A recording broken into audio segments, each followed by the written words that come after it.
पत्नी और प्रेयसी आशापूर्णा देवी।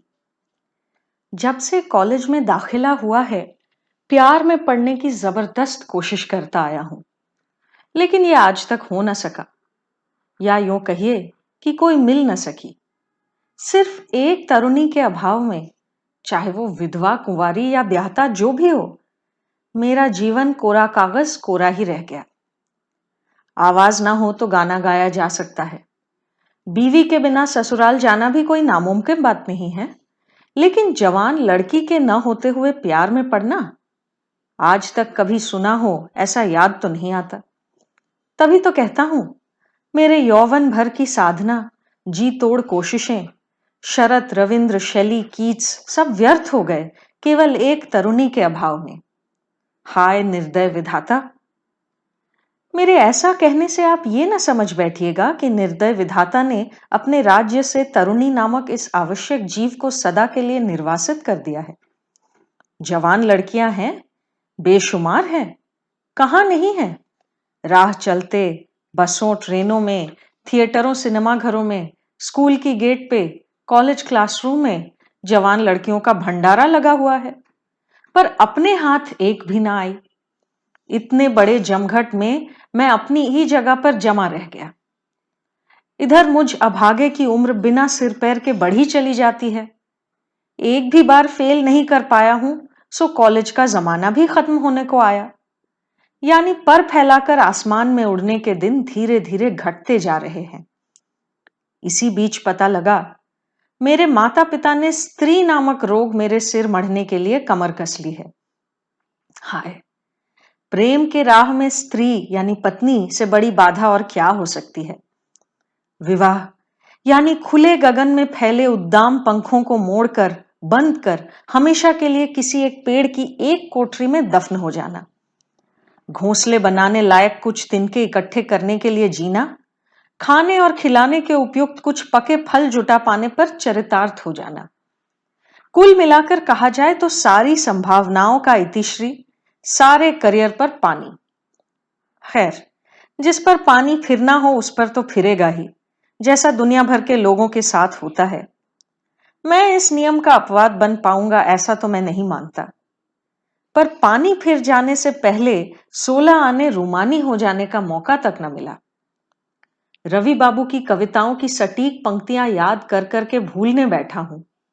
रात गए खिड़की के पास मोमबत्ती जलाए शैली पढ़ने की आदत धीरे धीरे छूटती जा रही है। घर वालों के सो जाने के बाद चांदनी बिछी अकेली छत पर घूमने की इच्छा अब तीव्र नहीं रही। बस जब तक सांस तब तक आस टाइप का वैष्णव बन गया हूं। दूध पीना छोड़ दिया है, भरपेट भात खाना बंद कर दिया है। रात को दाल और भात सफा चट करने के बदले बस कुछ फूल को लूची खाने लगा हूं।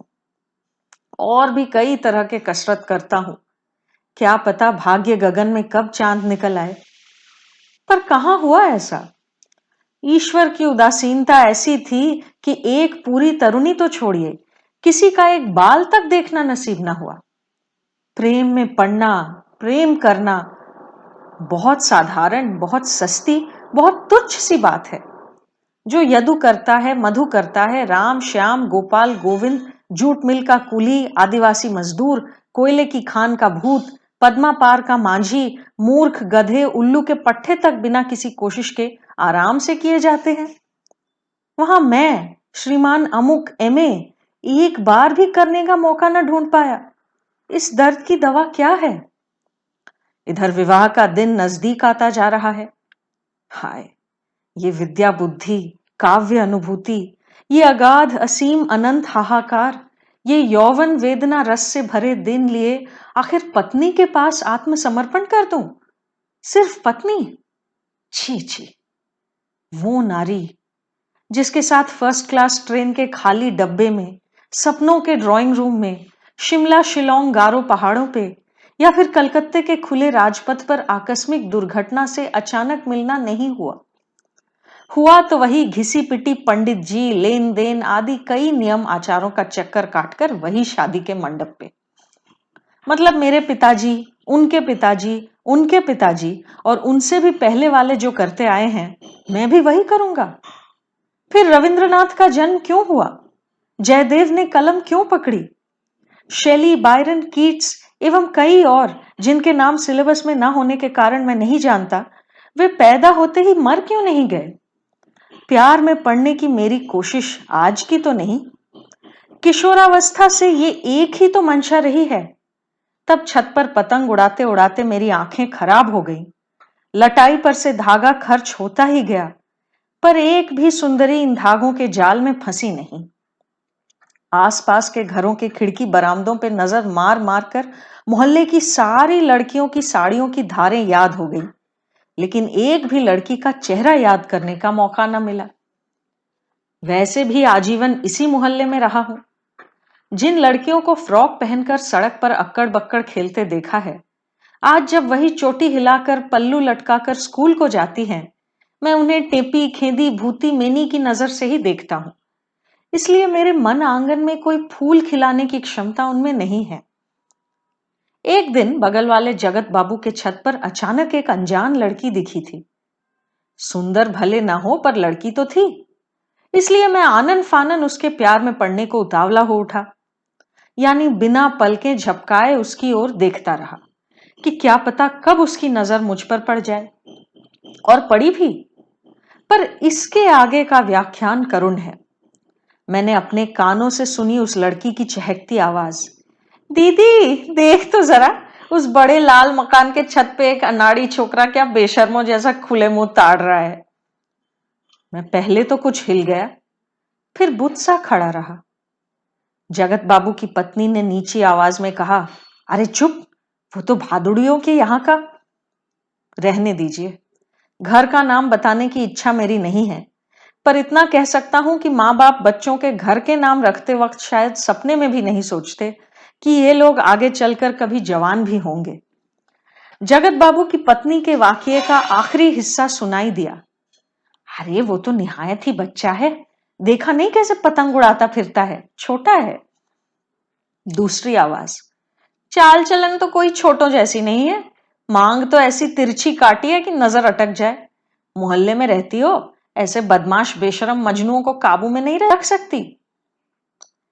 किसी भी काव्य या नाटक में नायक के प्रति नायिका के ऐसे तीखे शब्द कभी न सुने थे। पिटा हुआ सा महसूस करते हुए मैं गर्दन झुकाए नीचे भाग आया। बस घर बैठे प्यार में पड़ने के सपने की वही इतिश्री हो गई। फिर क्या था, सड़क का रुख किया। बस पकड़ते वक्त हर बार जरूरत से ज्यादा पैसे लेकर चढ़ता, पर कभी किसी लड़की को वो क्या कहते हैं, चकित भयभीत नेत्रों से इधर उधर ताकते नहीं देखा। सड़क का किनारा छोड़ बीच में से चलता था कि किसी रोल्स रॉयस या मिनर्वा के नीचे आते आते बचूं और कोई प्यार से गाड़ी के अंदर बुला ले। ये तो ना हुआ, पर एक दिन एक ड्राइवर ने एक आले की गाली दे दी। तब से फुटपाथ पर वापस आ गया हूं। और सिर्फ कलकत्ता ही क्यों, शिमला, शिलोंग, पुरी, रोमना, गारो हिल, कालिम्पोंग कहां नहीं गया। नजदीक के गिरिडीह, मधुपुर, देवघर, दार्जिलिंग तो है ही। घूमने नहीं, हवा बदलने के लिए नहीं, केवल एक तरुणी की खोज में। पर कोई फायदा नहीं। समझ चुका हूं कि ये बस किस्से कहानियों में ही मिलती हैं। क्या सचमुच ये हकीकत में नहीं होती? होती हैं, पर जहां लड़कियां हैं वहां उनके आसपास दाढ़ी मूंछे भी हैं, बुजुर्ग मां की तेज नजर भी है। हालांकि किस्से कहानियों में ये सब कुछ नहीं होता। नहीं है, नहीं है। गहन अरण्य के बीच टीले पर क्रंदनरत विरहिणी नहीं है। ज्योत्सना लोकित समुद्र तट पर रहस्यमयी एकाकिनी नहीं है। लावारिस समाज संशोधिका नहीं है। बोहेमियन प्रहेलिका नहीं है। अतएव कुछ भी नहीं है। जीवन में रस नहीं है, यौवन में रंग नहीं है।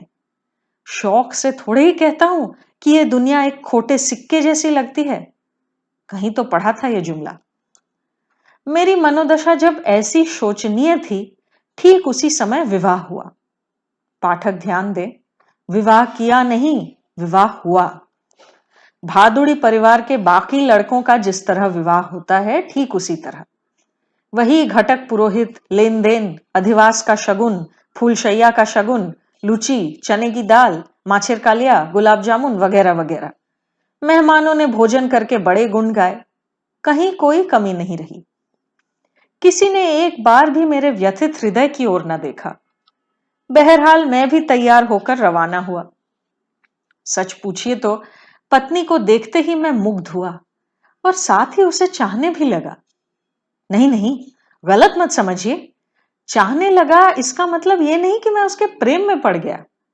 किसी से प्यार करना एक बात होती है और उसके प्यार में पड़ना बिल्कुल दूसरी बात। पत्नी को कौन नहीं चाहता? आप सब नहीं चाहते? इसका मतलब ये थोड़ी है कि आप उनके प्यार में पड़ गए। समय पर चाय ना मिले या जरूरत के वक्त गमछा न मिलने पर आप अपनी पत्नी को आराम से झिड़क सकते हैं, या फिर बाजार खर्च कुछ ज्यादा हो जाए या लड़के को रात गए पीटने पर आप उसका तिरस्कार कर सकते हैं। छत पर खड़ी अगर वो बाल सुखाए या बरामदे से फेरी वाले को बुलाए तो भी उसे अनुशासित किया जा सकता है। लेकिन क्या आप अपनी रहस्यमयी प्रेमिका के साथ ऐसा व्यवहार कर पाएंगे? उसे तो छत पर बाल सुखाते देख भोर के तारे के साथ उसकी तुलना कर धन्य होंगे। फिजूल खर्च में एक अलौकिक सरलता देख मुग्ध होंगे और एक चाय की प्याली, चाहे वो कितनी ही देर से मिले, पाते ही कृतार्थ होंगे। हाँ, पर पिटने लायक लड़का उसका ना हो तो बेहतर है। और अगर हो भी तो ऐसा थोड़ी होगा कि वो आपके सामने ही रणचंडी बन जाए। ज्यादा से ज्यादा इतना कहेंगी, शैतान लड़का, चॉकलेट नहीं मिलेगा, जो कि नायिका को शोभा देता है। खैर, जो भी हो, पत्नी के साथ प्रेम नहीं हो सकता, इसमें तो कोई संदेह नहीं। वो न सांझ का तारा है, न भोर की पहली कली, न स्वप्न है, न माया। बाकायदा जीती जागती प्राणी है। आजीवन खाने पहनने की जिम्मेदारी लेकर जिसके साथ गृहस्थी करनी हो, उसके संदर्भ में तो प्रेम शब्द ही ढोंग सा लगता है जनाब। पत्नी को देखकर मैं जितना मुग्ध हुआ, विधाता को उतनी ही गालियां दी। हाय, इसी से 2 दिन पहले एक बार के लिए मिला देते तो क्या उखड़ जाता। एक बार प्रेम में पड़कर अपना जीवन सार्थक कर लेता। इस 18 बरस की कुंवारी कली से ब्याह कर लेने जैसी बर्बरता और क्या हो सकती है। कहां ज्योत्सनालोकित निर्जन प्रांत में खुले आसमान के नीचे पक्षियों की चहचहाहट के बीच 4 आंखों का मिलना, और कहां 500 फटी हुई निगाहों के सामने सिर पर चादर ताने इडियट नाई की अकथ्य गालियों के बीच नाम की शुभ दृष्टि। अरे धिक्कार है। खैर, प्रेम की आशा त्याग कर शांति से संसार धर्म का निर्वाह कर ही जीवन के बाकी दिन बिता देने का निश्चय किया। इतने दिन से पनपे आशा रूपी वृक्ष का मूलोच्छेदित करते मुझे कष्ट तो हुआ, पर शांति खरीदने के लिए दाम में सुख देना पड़ता है। ये दुनिया ऐसी शय है। पत्नी के सामने तो मेरा भाव ऐसा था कि उनके मन में यह धारणा बैठ जाए कि नारी शब्द को भी मैं अपने हृदय की 4 दीवारी के पास कभी फटकने नहीं देता। इसी तरह संसार समुद्र में अपने जीवन नैया तर रही थी कि अचानक वज्राघात हुआ। नहीं, वज्राघात के लिए इसके लिए हिंदी में और कोई उपमा नहीं हो सकती। इस घटना का मुझे कैसे पता लगा, ये सुनिए। दोस्तों के साथ जबरदस्त अड्डा जारी था। अचानक ताश के एक जोड़े की जरूरत हुई। अंदर जाकर पत्नी से अर्जी करते ही उन्होंने हौले से साड़ी के पल्लू से चाबियों का गुच्छा निकालकर मेरे हाथ में दे दिया। क्या देखता हूं कि उनके आसपास केले के फूल के छिलकों के ढेर लगे हुए हैं, दोनों हाथ फूल के गोंद से कलंकित। ये मंजर आंखों को खटक गया। चलो माना कि पत्नी है, बस पत्नी ही तो है, पर है तो सिर्फ 18 बरस की ना। जो लोग 18 बरस की लड़की की चंपाकली जैसी उंगलियों से केले के फूल कटवाते हैं, उनके पाप का क्या प्रायश्चित हो सकता है। ये सोचते सोचते कमरे में जाकर पत्नी का बक्स खोला और खोलते ही उस बक्स ने दांत भींच लिए। जी हां जनाब, जड़ पदार्थ भी दांत भींच सकते हैं, मुंह बना सकते हैं। बक्स खोलते ही नजर पड़ी एक निठल्ले छोकरे पर जो दांत दिखाकर हंस रहा था। छोकरे से मेरा मतलब है छोकरे की फोटो।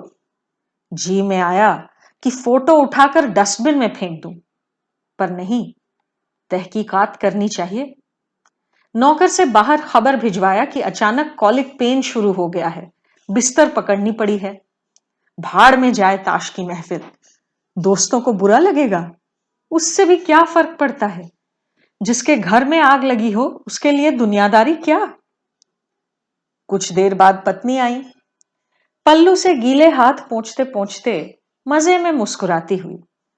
चेहरे पर कोई अपराध सूचक चिन्ह नहीं। मैंने मन ही मन कहा, नारी, तुमसे ना हो पाए ऐसा कोई कार्य नहीं। पत्नी ने चहकती आवाज में कहा, ताश नहीं ले गया? बिछा हुआ बिस्तर देखकर रहा न गया आपसे।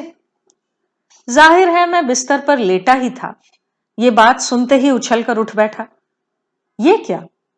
ये किसके बिछौने को शरीर समर्पित किया है मैंने? मेरा इजी चेयर किस दिन काम आएगा? उसी वक्त बिस्तर छोड़कर उठ खड़ा हुआ। किसी न्यायाधीश के स्वर में कहा, इधर सुनती जाना। पत्नी कौतुक से हंसती हुई बोली, वाह भाई, आषाढ़स्य प्रथम दिवस, बात क्या है? यह हंसी मजाक का समय नहीं था। मैंने गंभीर स्वर में कहा, यह क्या है? साथ ही फोटो की तरफ उंगली भी दिखाई। हवा के झोंके से आहत कदली वृक्ष की भांति गिर जाना बड़ा ही दकियानूसी हो गया है। इसलिए मेरा अंदाजा था कि उसका कमल सा खिला हुआ चेहरा कागज की तरह सफेद या फिर बासी गुलाब की तरह काला हो जाएगा, क्योंकि अच्छी अच्छी कहानियों और अच्छे उपन्यासों में ऐसा ही लिखा होता है। लेकिन उसके व्यवहार ने मुझे अचंभित कर दिया। वेजलिन रचित मुख के सौंदर्य में कोई परिवर्तन न हुआ। पल भर के लिए उसकी तरफ देखकर बेतकल्लुफी से जवाब दिया, वो फोटो है, जरा हिम्मत तो देखिए। पर मैं इतने में हार मानने वाला थोड़े ही था। बोला, फोटो है ये तो मैं भी जानता हूं, पर है किसकी? ओह, एक सज्जन की। सुन लीजिए जनाब, पर स्त्री के बक्स में जिसकी फोटो रहती है वो भी सज्जन कहलाता है। कटु स्वर में कहा, सज्जन का नाम जान सकता हूं क्या? थोड़ा सा कष्ट कर लो तो जान जाओगे। आंखें छोटी करके देखा, जो कि अब तक नहीं देखा था।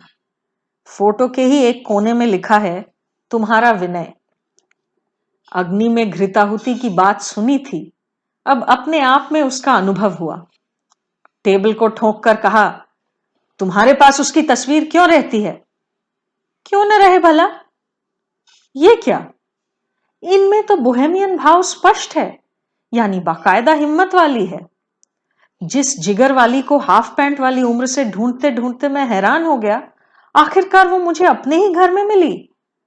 लेकिन शादी से पहले और उसके बाद में बहुत फर्क होता है। राम की पत्नी अगर श्याम का हाथ पकड़कर जहां तक घटा चले वहां तक की यात्रा करने चले, उस महान प्रेम के चरणों में मैं अवश्य ही सिर झुकाऊंगा।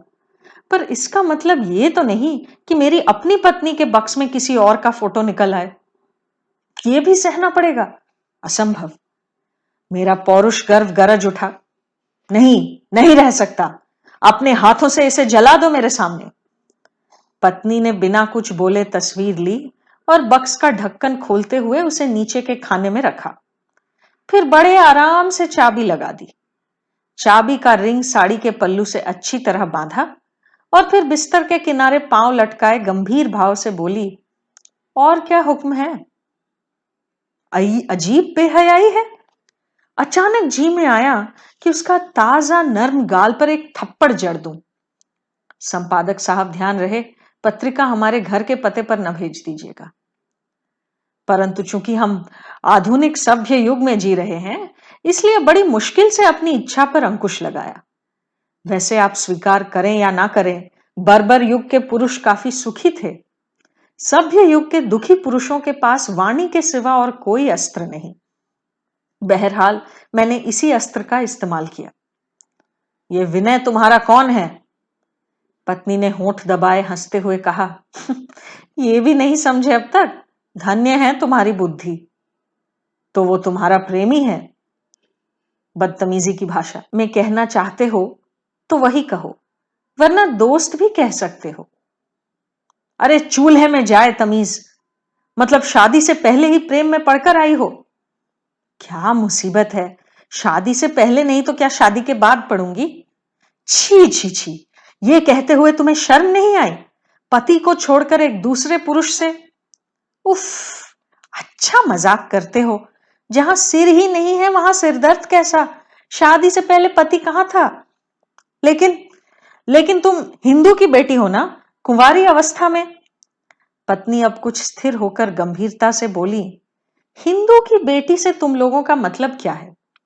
नीति रत्नमाला का एक अनुच्छेद, हिंदू की बेटी अपनी कुंवारी अवस्था भी अपने होने वाले पति के नाम विल कर देगी, ये उम्मीद?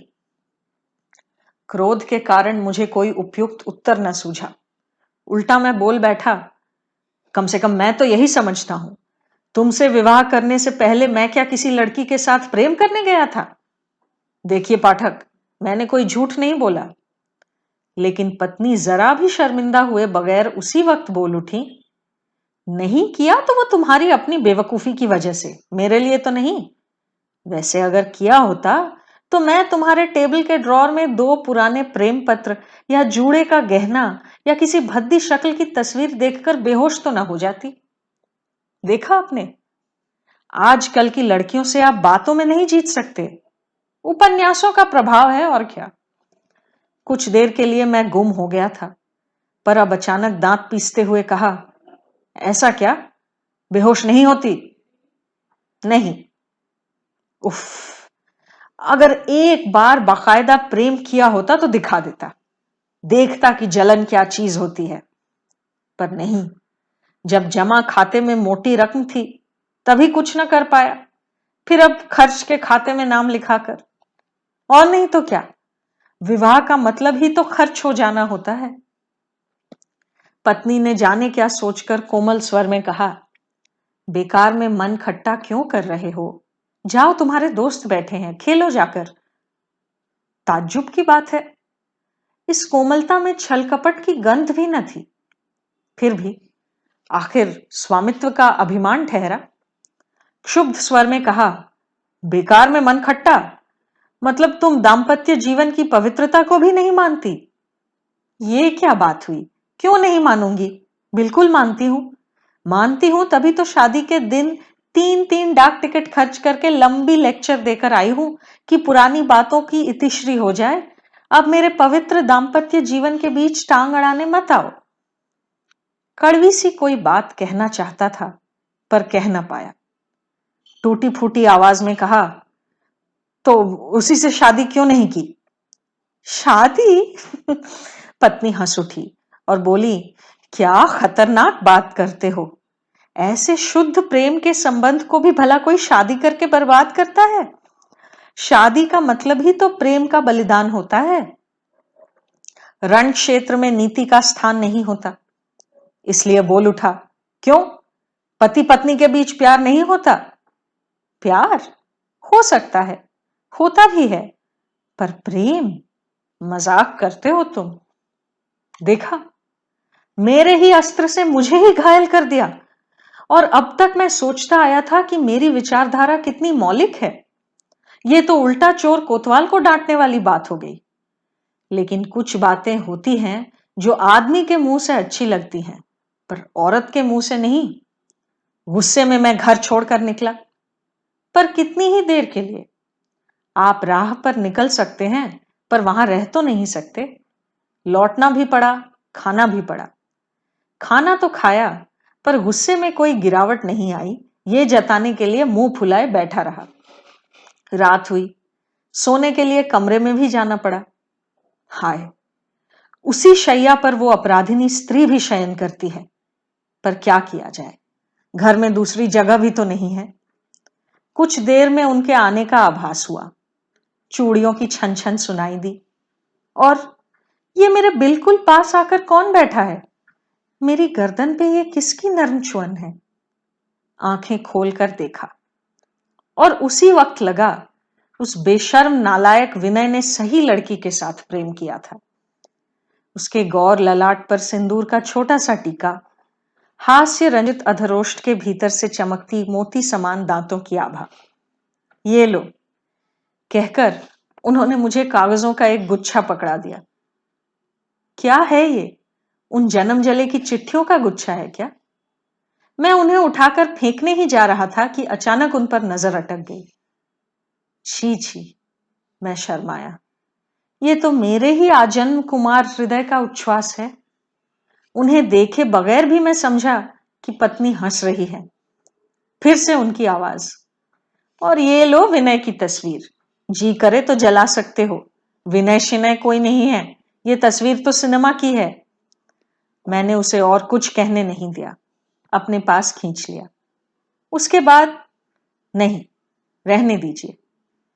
पाठकगण को बहुत सी बातें कही हैं, अब एक आखिरी बात बताकर विदा लेता हूं। पत्नी के साथ प्रेम भी असंभव नहीं है।